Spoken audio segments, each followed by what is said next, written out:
A paz do Senhor, seja bem-vindo ao EBD em Foco. Meu nome é Herberson, vamos começar aqui a lição número 1 do nosso primeiro trimestre do ano 2019, a lição que traz como título Batalha Espiritual. A realidade não pode ser subestimada. Então a gente tem aqui a nossa primeira lição dessa revista que vem falar sobre esse tema de suma importância, um tema pouco explorado, e quando é ensinado, quando é falado desse tema, muitas vezes é falado da forma errada. A gente tem aí algumas igrejas que falam muito de batalha espiritual, mas infelizmente falam da forma errada, e essa revista veio com esse propósito de trazer o ensinamento correto sobre batalha espiritual. Se você é professor do EBD, se você é aluno do EBD, tem acompanhado aí as revistas da CPAD, sabe que nós estudamos no trimestre anterior, o quarto trimestre do ano 2018, sobre parábolas. Então aprendemos muito sobre parábolas, eu aprendi, acredito que você aprendeu também. E agora nós vamos entrar nesse novo tema, e agora é uma nova história, ou seja, são novos livros a serem lidos, novos vídeos a serem assistidos.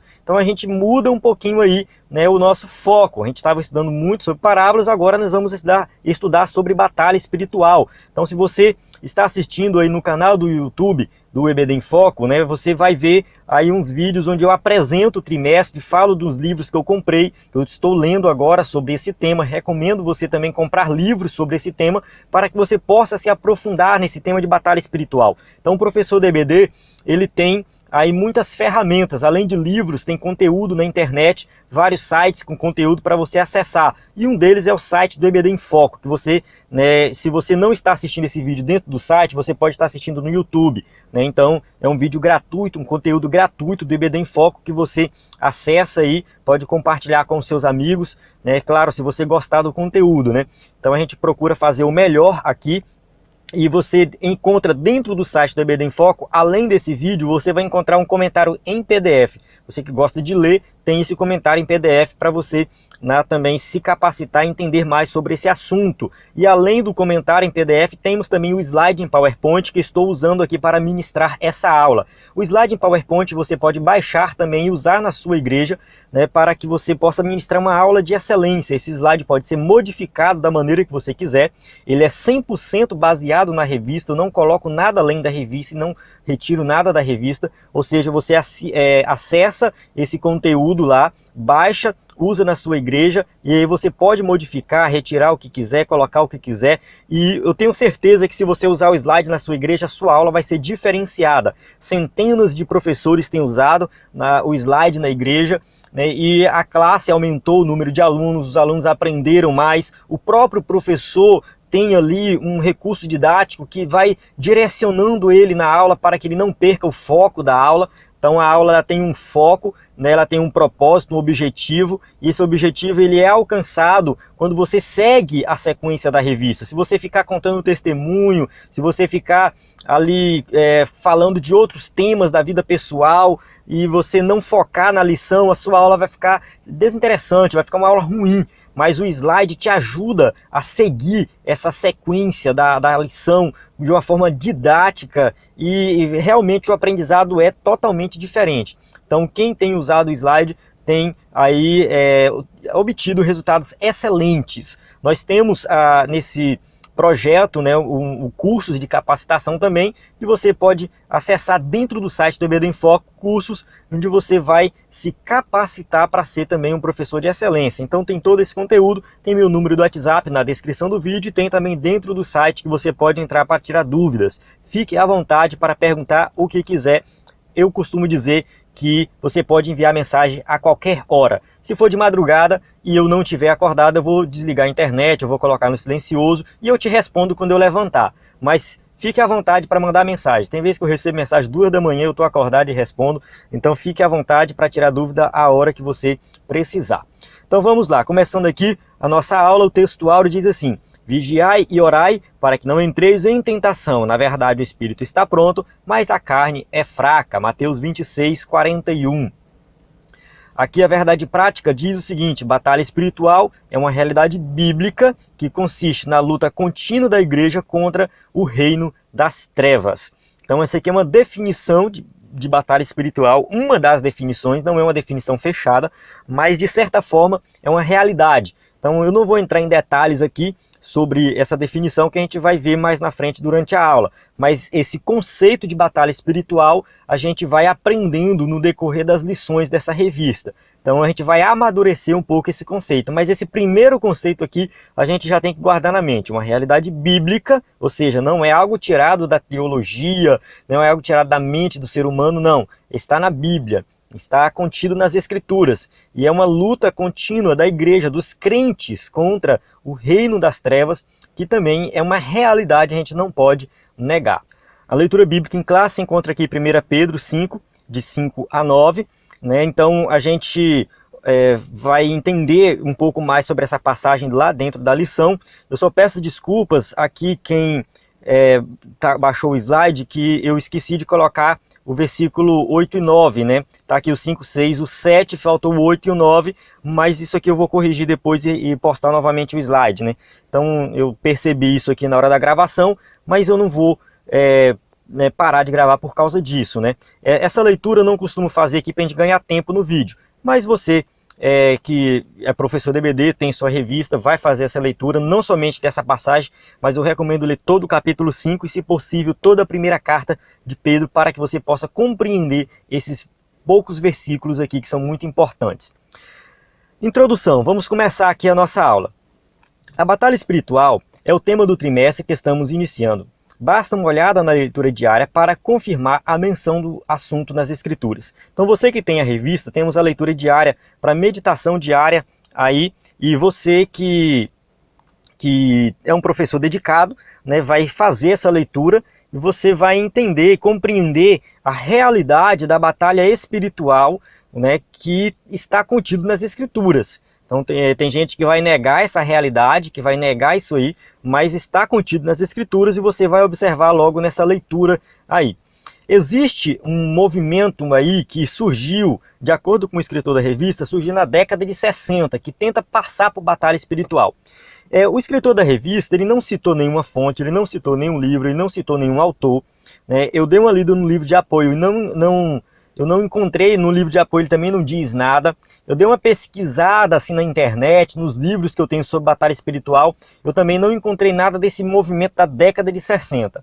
Então eu peço desculpas para os irmãos com relação a esse detalhe aqui que o escritor da revista colocou da década de 60. Se alguém souber, né, do que o escritor da revista está falando, por favor, coloque no comentário, me manda no WhatsApp, né? Eu citei aqui dois escritores que falam desse tema de forma errada, que é esse Peter Wagner e Neuza Itioca, né? Ou seja, eles ensinam sobre batalha espiritual, mas não é um ensinamento correto, que baseado nas Escrituras. Eles deturpam um pouco o texto bíblico para, né, confirmar as suas teorias. Se você entrar nesse link que eu coloquei aqui, ó, né, que é o link do Centro Apologético, né, que é um centro cristão que tem a intenção de combater as heresias, eles vão colocar lá algumas heresias desses dois escritores aqui, né? Então eles são muito conceituados, ministros em algumas igrejas, até na igreja da Assembleia de Deus, eles ministram, os ensinamentos deles são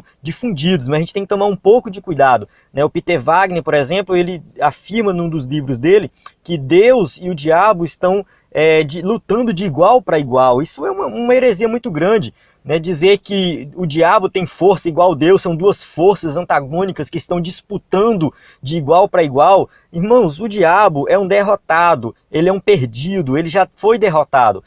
E quem está com Cristo já venceu o diabo, ponto final. A gente vai estar sujeito, devido à nossa natureza pecaminosa, nós vamos estar sujeitos muitas vezes a opressões, né, do diabo, alguma coisa que pode nos afligir de acordo com a permissão de Deus também, né? Como aconteceu com Jó ali. Não possessão não, mas opressão é possível que sim, mas isso também é divergente entre teólogo e entre os teólogos. Mas a gente vai falar disso com mais detalhe mais na frente. Mas de certa forma o diabo ele atrapalha um pouco a nossa vida, mas ele já é um derrotado, e quem está em Cristo já venceu o diabo, né? Então a gente não tem que ficar pensando que o diabo está lutando com Deus de igual para igual. Então isso é um ensinamento errado, né? E a gente tem que tomar um pouco de cuidado. Então eu citei esses dois aqui porque eles são muito estudados nessa área, não são da década de 60, são da década de 80 e 90, né? Então Eu peço desculpas por não ter entrado em detalhes com relação ao que o escritor da revista falou, mas eu citei aqui, eu acredito, duas pessoas que vocês podem pesquisar sobre eles, vocês vão entender melhor sobre os seus ensinamentos errados. A presente lição representa o equilíbrio doutrinário que servirá como ajuda para ninguém subestimar o assunto, né? Ou seja, a ideia dessa revista é trazer um equilíbrio bíblico sobre o ensino da batalha espiritual. Não é aquele extremo onde algumas pessoas, como esses dois escritores aqui, mas assim, olhando para algumas igrejas neopentecostais, que eles enfatizam muito a questão da batalha espiritual, então trazem uns extremos com ensinamentos muito errados, e tem um outro extremo que são onde pessoas negam por completo a existência de uma batalha espiritual, negam a possibilidade de alguém ter uma possessão demoníaca, negam às vezes até a existência do próprio diabo. Então a gente vê aí movimentos cristãos negando essas coisas. Então são dois extremos que a gente tem que evitar. Então a gente vai trazer aqui nessas aulas um equilíbrio sobre esse assunto. Batalha espiritual, vamos entender melhor o conceito de batalha espiritual.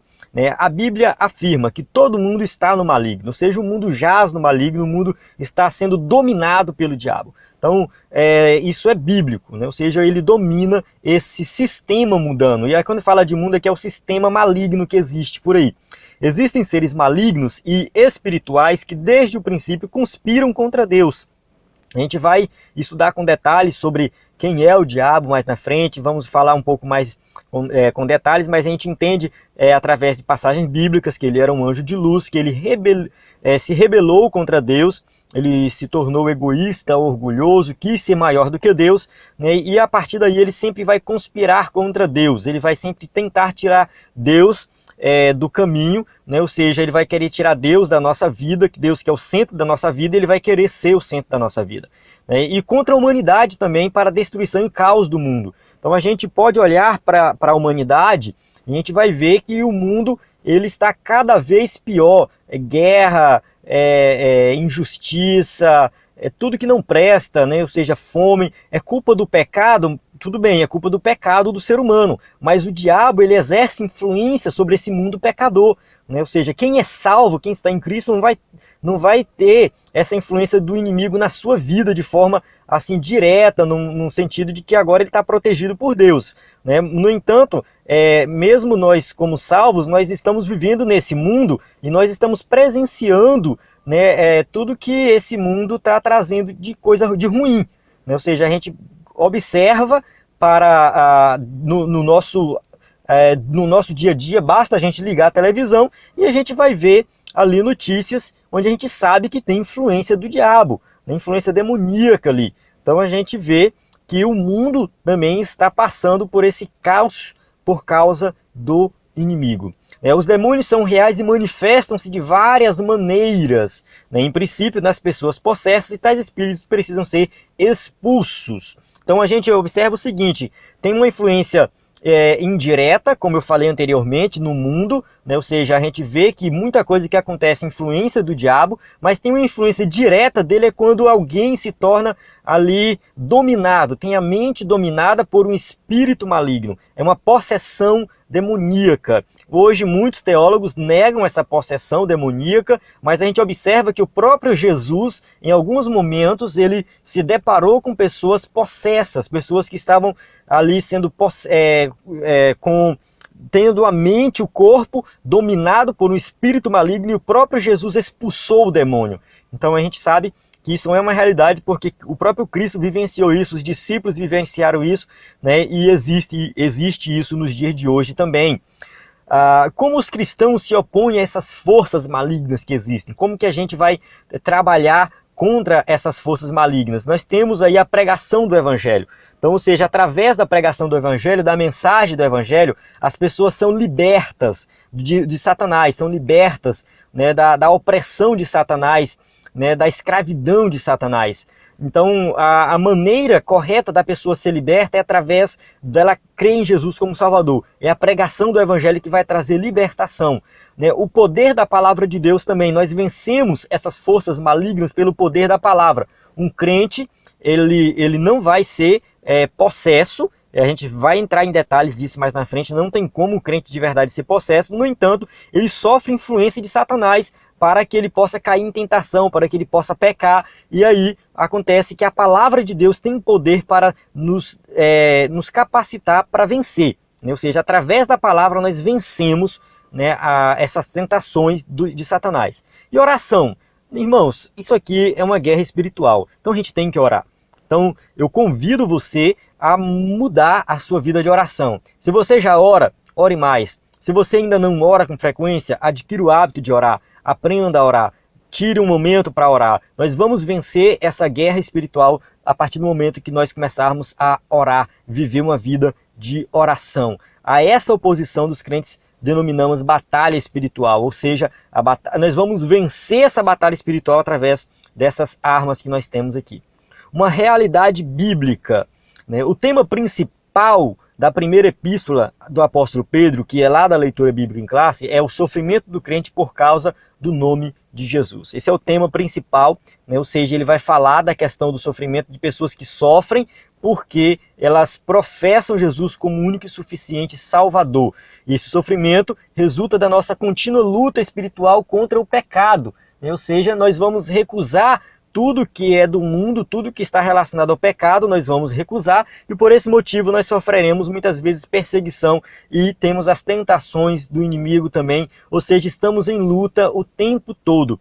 E contra o indiferentismo religioso, eu não vou entrar em detalhes aqui, mas o escritor da revista ele vai citar esse indiferentismo religioso, mas ele não vai dizer o que ele quer dizer com isso. Ou seja, eu não sei exatamente o que ele quer dizer com isso aqui, mas o fato de nós professarmos Cristo como único e suficiente Salvador faz com que o mundo nos olhe diferente e nós sofremos uma certa perseguição religiosa. De certa forma, existe isso, mas eu não sei se é bem isso que ele quis dizer aqui. Isso que o escritor da revista ele quis dizer sobre indiferentismo religioso, mas a gente passa por muitos problemas pelo fato de sermos crentes. Mas essa guerra espiritual, ela só é percebida por quem é crente, irmão. Quem não é crente, o ímpio, ele não percebe, ele não sabe que está em guerra. O ímpio, ele não vive assim, para ele está tudo normal, né? Para ele é tudo bonito, tudo belo, é tudo flores, né? O ímpio, ele não percebe, ele não entende. Mas o salvo em Cristo Jesus, ele entende, né, que existe uma guerra, né, e não é contra carne e sangue, mas contra as potestades, ou seja, contra, né, o inimigo da nossa alma. Mas ao encerrar sua epístola, o apóstolo esclarece que tudo isso parte de Satanás e seus agentes. Sede sóbrios, vigiai, porque o diabo, vosso adversário, anda em derredor, bramando como um leão, buscando a quem possa tragar. Então, o apóstolo Pedro, ele vai entrar em detalhes sobre a questão da perseguição do cristão e vai dizer, a culpa disso, olha só de quem é. É do diabo. Ele está ao nosso derredor, bramando como um leão. Ou seja, então existe uma força maligna por trás de tudo isso. O que não é batalha espiritual? Vamos entrar em detalhes do que não é. O que geralmente se chama de batalha espiritual por alguns, né, ou seja, como algumas igrejas neopentecostais ensinam por aí, é um modelo não bíblico e nocivo à fé cristã, ou seja, que atrapalha o crescimento cristão. Tem muitos crentes dessas igrejas neopentecostais passando por problemas psicológicos por causa dos ensinos errados nessas igrejas. Tem pessoas que trabalham nos hospitais na área psicológica e falam que muitos que chegam lá frequentam igrejas que têm ensinamentos errados sobre essa questão da batalha espiritual. Então, infelizmente, isso acontece. Infelizmente, muitos estão sendo oprimidos. As pessoas estão saindo de uma opressão do mundo e vão para uma igreja e sofrem uma opressão muito maior dentro da igreja, por causa de ensinamentos errados, principalmente desse tema de batalha espiritual. Os mentores dessa doutrina pinçam a Bíblia aqui e ali, pegam uma passagenzinha aqui e ali isolada e começam a criar aí doutrinas erradas, adaptam as passagens selecionadas para ajustá-las às suas próprias experiências. Então pode observar que quando uma pessoa começa a falar dessas doutrinas erradas, de heresias, eles já começam a citar as experiências. Ah, porque uma pessoa aconteceu isso. Ah, porque tinha um endemoniado na igreja que falou isso, isso e aquilo. Ah, porque lá no monte aconteceu assim, assim, assado. Eles começam a falar das suas experiências e não da Bíblia. Então começa a adaptar a Bíblia às suas experiências. E nós deveríamos fazer o contrário. Nós deveríamos pegar as nossas experiências e olhar para a Bíblia e falar, será que isso aqui faz sentido? Então, infelizmente, tem esses ensinamentos errados. A gente tem que tomar um pouco de cuidado com alguns livros, com alguns pregadores e algumas igrejas que ensinam sobre batalha espiritual. Trata-se de uma cosmovisão abrangente de culturas antigas, como a da Mesopotâmia e do Egito.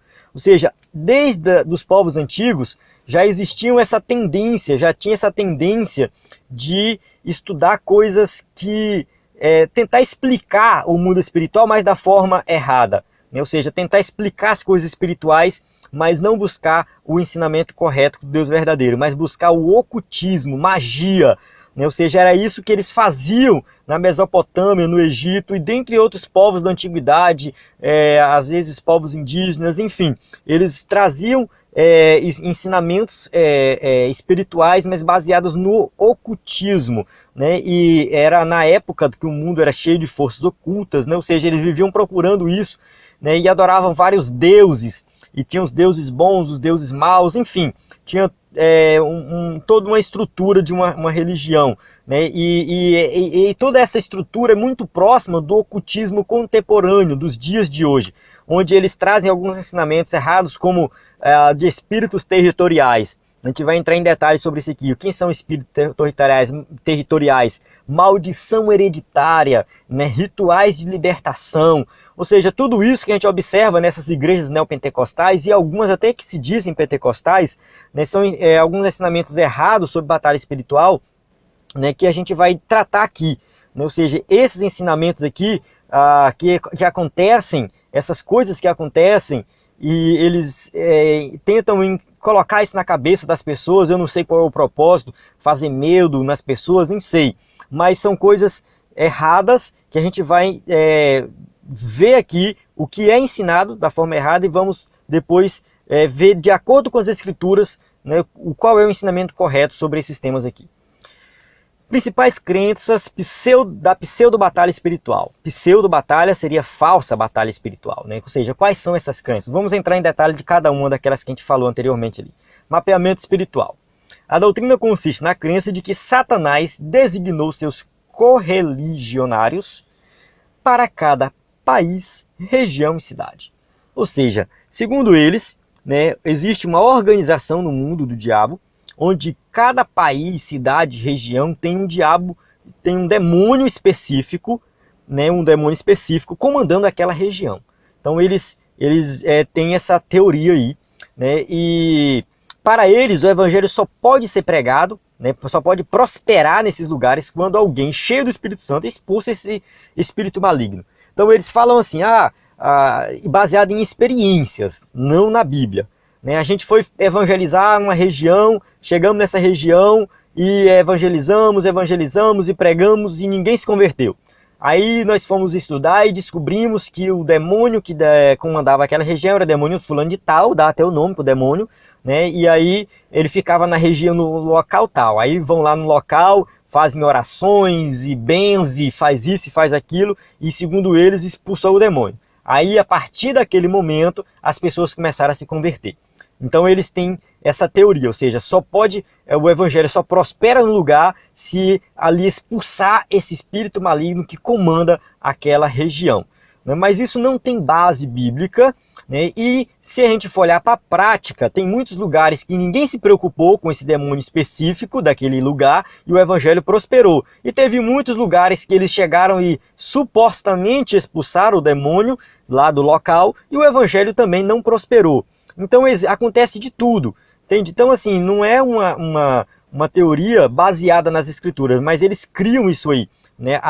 O Augusto Nicodemos tem um vídeo dele que ele toca nesse assunto e ele cita até a Neuza Itioca, né, que eu coloquei anteriormente ali a foto dela, né, que ela fala isso no livro dela. Ela traz com detalhes sobre essa questão do demônio territorial específico de um local. Peter Wagner também fala disso. Em decorrência surgiu a necessidade de uma geografia espiritual. Então eles começam a mapear, ou seja, mapas mesmo, e dizendo aqui tem um demônio tal, aqui tem um demônio tal, e dão nomes para esses demônios. Ou seja, os demônios territoriais têm nomes específicos. No livro de apoio do escritor da revista, ele cita alguns nomes lá. Saber de onde vem esses nomes, irmão, eu não sei. Sabe, a pessoa tem que ter muita intimidade com o diabo para ficar sabendo o nome de diabo, né, que está numa região específica. mas a gente vai mostrar mais na frente que isso aqui não é bíblico. Essa doutrina do mapeamento espiritual, ela não faz sentido. Demônios territoriais não existem. Eles baseiam-se na Bíblia, citam alguns versículos, como aqui, né, Daniel, ó, mas o príncipe do rei da Pérsia me persistiu 21 dias, e eis que Miguel, um dos primeiros príncipes, veio para ajudar-me, e eu fiquei ali com os reis da Pérsia. Né, a Daniel 10:13, Daniel tendo experiência lá com um anjo que estava trazendo a resposta da sua oração, né, e o anjo vai citar o príncipe aí da Pérsia. E rogavam-lhe muito que não enviasse para fora daquela província. Marcos 5:10 é a situação em que Jesus expulsa ali os demônios do Gadareno, né, e na verdade ele vai rogar a Jesus para não expulsar da província. Então, segundo os defensores desse mapeamento espiritual, né, aquele demônio ele era específico daquela região, era um demônio territorial, né, e aí por isso que não era para expulsar dali. Mas enfim, a gente vai entender isso mais na frente, a gente vai ver que isso não faz sentido, são passagens isoladas que eles estão querendo provar algo que não existe na Bíblia. Maldição hereditária, vamos falar também desse tema aqui. A doutrina resume-se nisso: se uma pessoa tem problemas com adultério, né, ou seja, a pessoa tem problema com adultério, pornografia, divórcio, alcoolismo, tendências suicidas, tudo isso aqui é porque no passado alguém da sua família, não importa se avós, bisavós ou tataravós, teve esse problema. Ou seja, eles vão dizer que a pessoa, mesmo que é crente, mesmo que ela se converteu, mas ela ainda continua, às vezes, tendo algum tipo de problema com algum desses temas aqui, ou outro tipo de pecado, é porque é algo hereditário, foi passado dos seus antepassados lá, né? Um antepassado lá teve problema com pornografia, e aí hoje a pessoa tem também, né? Alguém divorciou na família, não sei, né, quantas gerações atrás, então tem aí a maldição hereditária do adultério, né? E eles vão fazer toda uma teoria sobre isso aí, né? Segundo eles, né, a pessoa afetada pela maldição hereditária deve, em primeiro lugar, descobrir em que geração seus ancestrais deram lugar ao diabo, né? Qual foi a sua geração que ali alguém deu lugar ao diabo, e aí a pessoa começou a transmitir isso de geração em geração. E uma vez que descobriu tal geração pecadora e tudo mais, pede-se perdão por ela. Ou seja, pedir perdão por alguém que já morreu, pedir perdão por alguém que já, né, faleceu e não está mais nessa terra. Olha só. E aí dessa forma a maldição da família será desfeita. Bom, isso aqui é um papo furado que, vou dizer uma coisa, viu? Complicado isso aqui, complicado. E muitos crentes dentro da Assembleia de Deus estão acreditando nisso. Muitos crentes estão acreditando que sofre algum tipo de tentação ou peca algum tipo de pecado específico, porque na sua família tinha esse tipo de pecado, né? E aí ela não está liberta. E aí esse tipo de perdão que eles pedem por algum antepassado, alguém que já morreu, é um tipo de perdão por procuração, né? Ou seja, uma pessoa faz algo por outro. Não faz sentido, né, isso aqui. Porque a Bíblia vai dizer bem claro que a alma que pecar, essa morrerá. Cada um é responsável pelo seu pecado, né? E aí isso é muito parecido, é citado aqui pelo escritor da revista, né, como o batismo pelos mortos praticado pelos mormons, que é uma seita que existe por aí. Então, batizar pelos mortos, enfim, é muito estranho essas coisas aí também. Mas a gente vai ver com detalhes mais na frente por que maldição hereditária não existe, principalmente quando fala de crente. Eu vou dizer assim, para o ímpio, uma pessoa que não serve a Deus, alguém que é alcoólatra, por exemplo, ele vai transmitir na família, né, não vou dizer assim que é algo hereditário, mas a família sofre a influência dessa pessoa que é alcoólatra, e o filho de um alcoólatra tem a chance de se tornar alcoólatra também. Alguém que é de uma família onde existe muito adultério, por influência da família, a criação daquela pessoa, né, e claro, influência maligna também, né, a gente pode dizer que tem isso, influência maligna dali, a próxima geração corre um risco de ser também uma geração adúltera.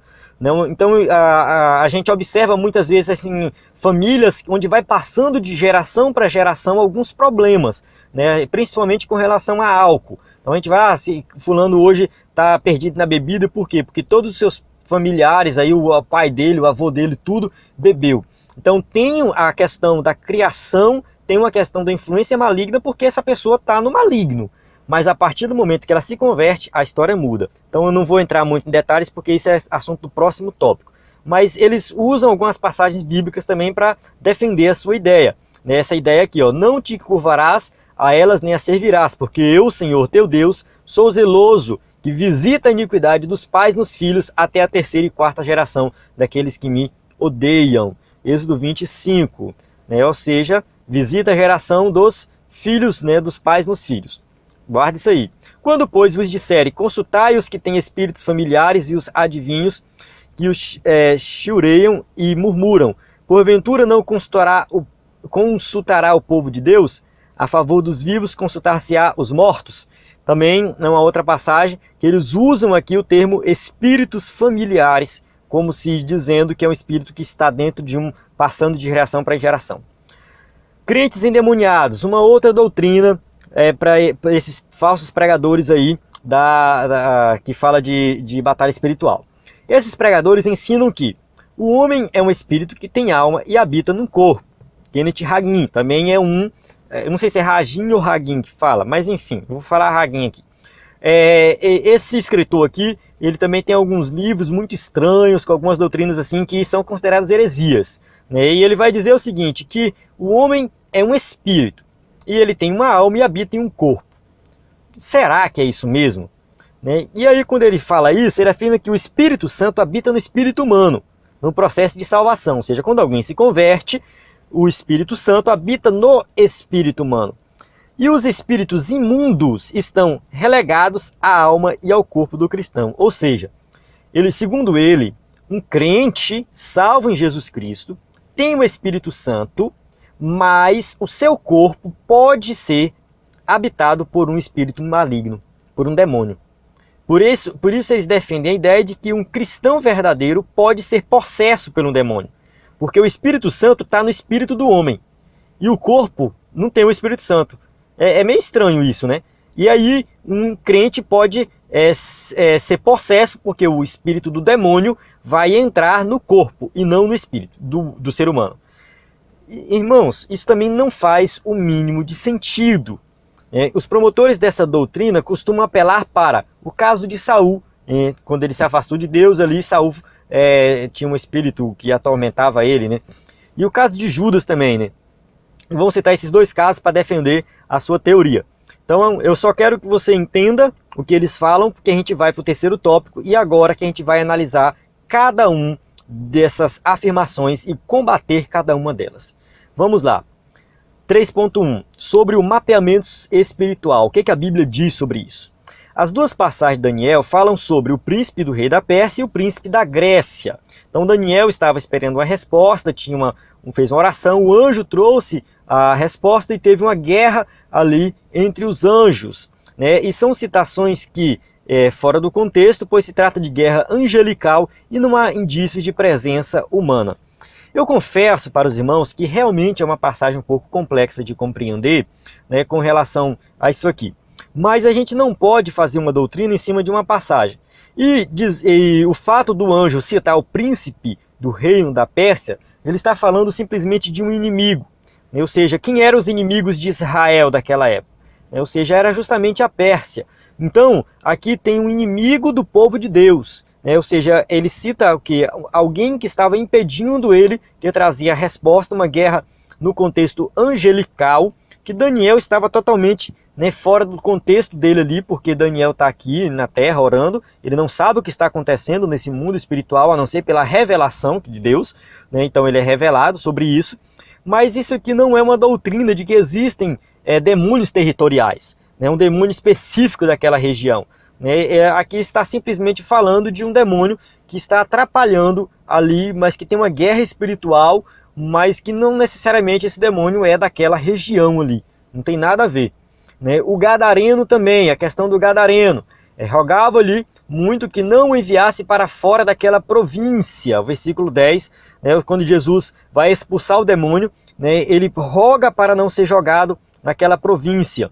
e rogavam-lhe que não o mandasse para o abismo. Então a passagem de Lucas vai clarear um pouco mais isso aí, né? Ou seja, porque Jesus estava querendo expulsá-los e mandá-los para o abismo, eles falaram que não queriam ir para o abismo, então que eles queriam ficar por ali mesmo, né? Ou seja, né, eles tinham...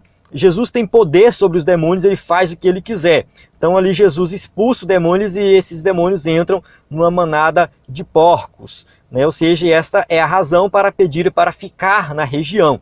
Ou seja, eles não querem ficar na região, não é porque eles são demônios daquela região específica.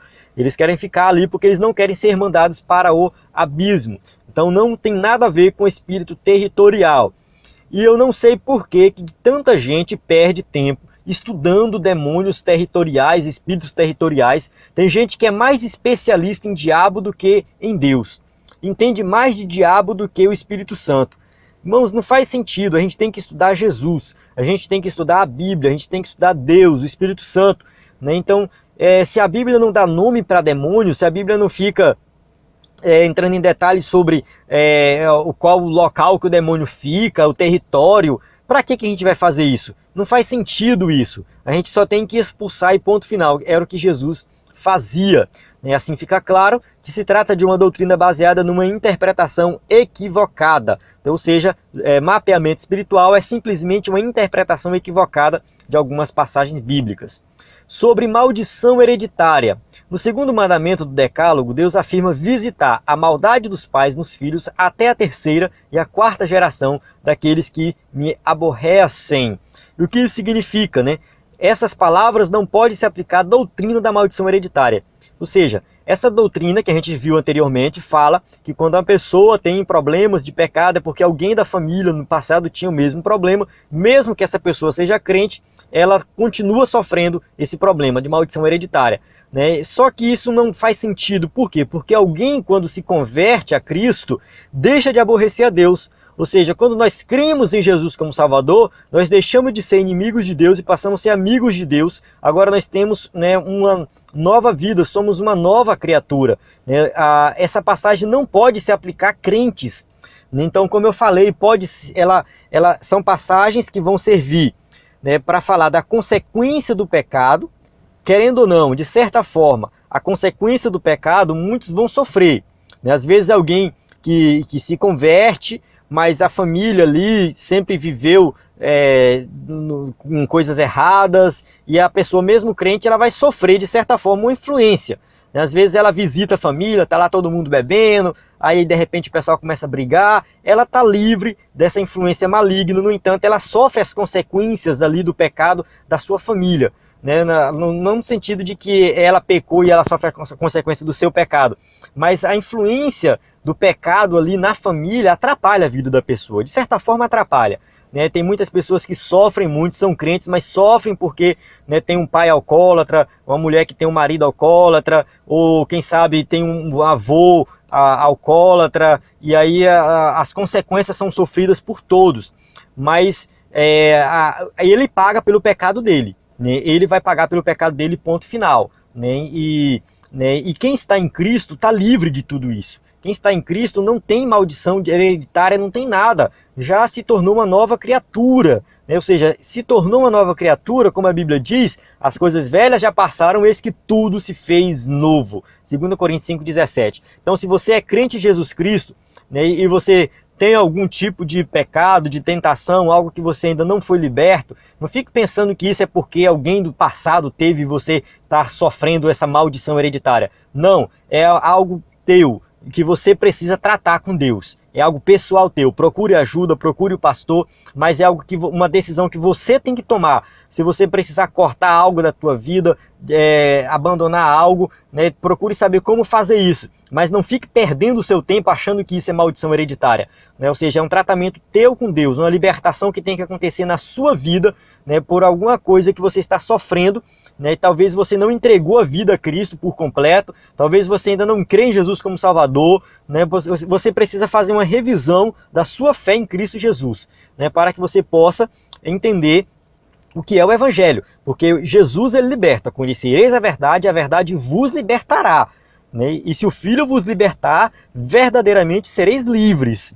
Então a gente tem que entender que o crente em Jesus Cristo, ele já venceu Satanás, ele já venceu o diabo, ele é uma nova criatura e ele não sofre mais a possibilidade de ter uma possessão demoníaca, não tem maldição hereditária, não tem nada. É uma nova criatura em Cristo Jesus.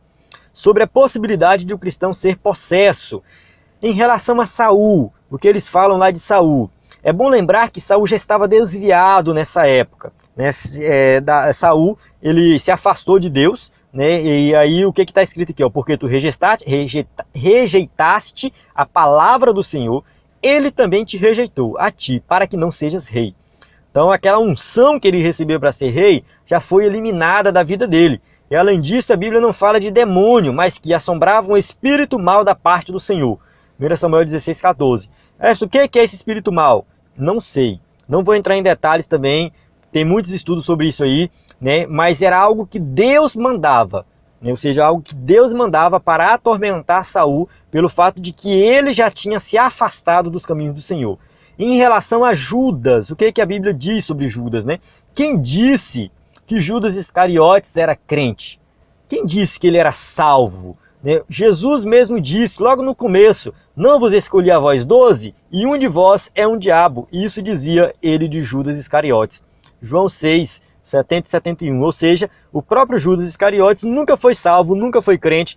Então ele não é uma referência de alguém que era crente e sofreu uma possessão demoníaca. A Bíblia não vai dar base para isso. Então um crente verdadeiro não pode sofrer possessão demoníaca. Em relação a Ananias e Safira, eu não citei anteriormente, né? Às vezes eu dou uma resumida, mas eu deixei para falar somente deles aqui, né? A Bíblia também não vai dizer que eles sofreram possessão demoníaca, né? Eles mentiram para o Espírito Santo, é diferente. Então, e Ananias e Safira também não era crente. Se a gente for olhar o comportamento deles, eles não eram salvos. Eles não serviam a Deus de verdade, de coração, como os outros faziam. Então a gente observa aqui que Ananias e Safira também, se alguém usa essa história para dizer que crente pode sofrer possessão demoníaca, essa pessoa está deturpando as Escrituras. Isso não existe, não tem base bíblica. O crente em Jesus tem a promessa de Deus de que o maligno não lhe toca. 1 João 5,18. Então não adianta você achar, né, que existe essa possibilidade, né? E se mas o meu irmão aqui era crente, de repente ele foi possesso. Talvez ele não era crente, a gente pensa que é. A gente não conhece o coração da pessoa. Será que ela tinha uma fé verdadeira em Cristo? Não tinha, porque quem tem uma fé verdadeira em Cristo já está liberto. Não existe a possibilidade de um verdadeiro salvo em Cristo Jesus ser possesso por um demônio.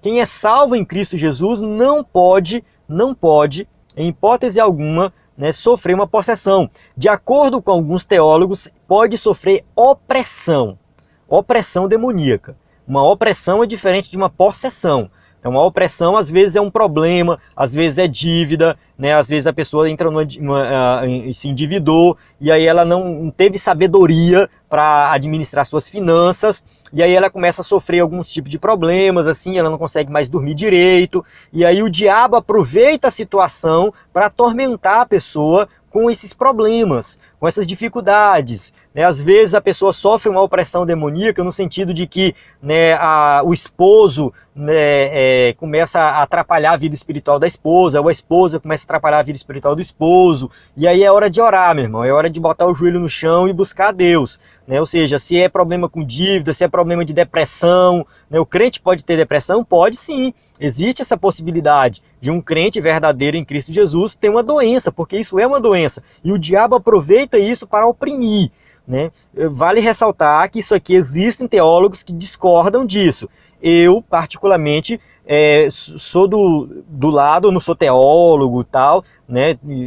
Mas estudando um pouco sobre o que os teólogos dizem, eu fico do lado desses que existe a possibilidade do crente sofrer uma opressão demoníaca. O crente que não vigia, que não ora, como diz lá no começo, né, da nossa lição, na nossa leitura lá que eu fiz, né? Ou seja, vigiar e orar para que não caísse em tentação. Ou seja, a tentação, a opressão são coisas que o diabo ele se aproveita, né? A tentação também, né? Se a gente não orar, não vigiar essas coisas, nós estamos sujeitos. E aí nós podemos, às vezes, ficar um pouco tristes, desanimados, mas isso não significa que nós estamos possessos pelo demônio. Não, não. É simplesmente uma influência maligna que nós não oramos, não vigiamos e estamos sofrendo, às vezes, as consequências dessa influência. E aí é ir para a Bíblia, ir para o joelho, buscar ajuda do pastor, buscar ajuda de um irmão mais maduro, para que nós possamos vencer essa batalha. Então, porque estamos vivendo numa batalha espiritual. Não podemos negar isso. O homem segundo a Bíblia. Vamos entender isso aqui para que nós possamos compreender que alguém não pode ser possesso, né? Um crente verdadeiro. Jesus disse que um espírito não tem carne nem ossos. O próprio Jesus falou isso. Se o espírito não tem carne nem ossos, logo se conclui que não é verdade que o homem seja um espírito. Então aqui o Kenneth Hagin disse lá que o homem é um espírito, né? E o Espírito Santo habita no espírito do homem, mas o corpo está sujeito a ter uma possessão demoníaca. É o que ele disse lá. Mas isso não é base bíblica. Não tem base bíblica. Por quê? Porque o ser humano é corpo, alma e espírito. E formou o Senhor Deus o homem do pó da terra e soprou às suas narinas o fôlego da vida, e o homem foi feito alma vivente. Gênesis 2:7. Então o homem foi feito alma vivente, ele é o ser humano, porque ele tem corpo, alma e espírito. O ser humano é completo assim. Ele só é ser humano se ele tiver os três.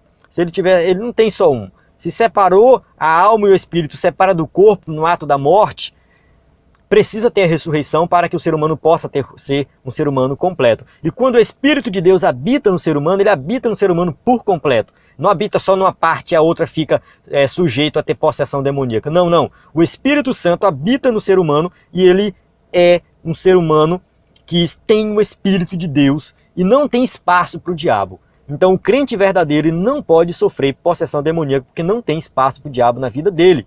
Isso mostra que o ser humano é uma combinação do pó da terra com o sopro de Deus, ou seja, o ser humano é completo, né, quando ele tem ali corpo, né? Ou seja, nós temos que ter corpo. E o corpo não é do maligno, o corpo é de Deus, é bem abençoado. A carne humana é abençoada, é algo de Deus também. Então a gente não pode dizer que a carne ali sozinha está sujeita à possessão demoníaca. Isso não existe. Então entender o ser humano como um ser completo, como tendo corpo, alma e espírito, e o Espírito Santo habitando no ser humano como um ser completo.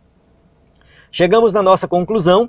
A necessidade de equilíbrio para que os exageros dessas aberrações doutrinárias não levem o crente ao ceticismo, porque a batalha espiritual existe e ninguém deve subestimá-la. Né? Ou seja, nós não devemos subestimar a batalha espiritual, mas também não devemos exagerar nesses ensinamentos errados como tem por aí.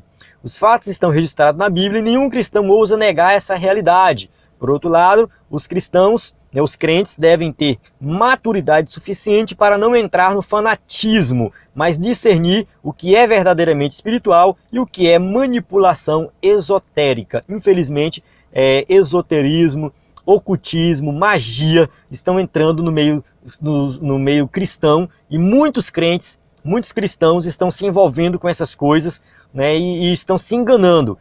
Mas por quê? Porque não lê a Bíblia, não estuda a Bíblia. Então, quando nós pegarmos, né, a Bíblia e estudarmos a Bíblia, nossa vida vai ser diferente, porque vai ser pautada pela palavra e não, né, por causa de ensinamentos errados, doutrinas erradas, né, que vemos por aí. Então, eu encerro aqui a aula. Você que é professor de EBD, eu espero que você tenha compreendido esse tema, leve para a sua classe, né, um conteúdo de qualidade, um conteúdo para que você possa despertar nos seus alunos, né, a curiosidade para se aprofundar nesse tema e para viver isso aqui na prática, né, que esse tema venha nos despertar para orar mais, para ler mais a Bíblia, que nós temos que entender que estamos nessa batalha espiritual e só vamos vencer com as armas espirituais.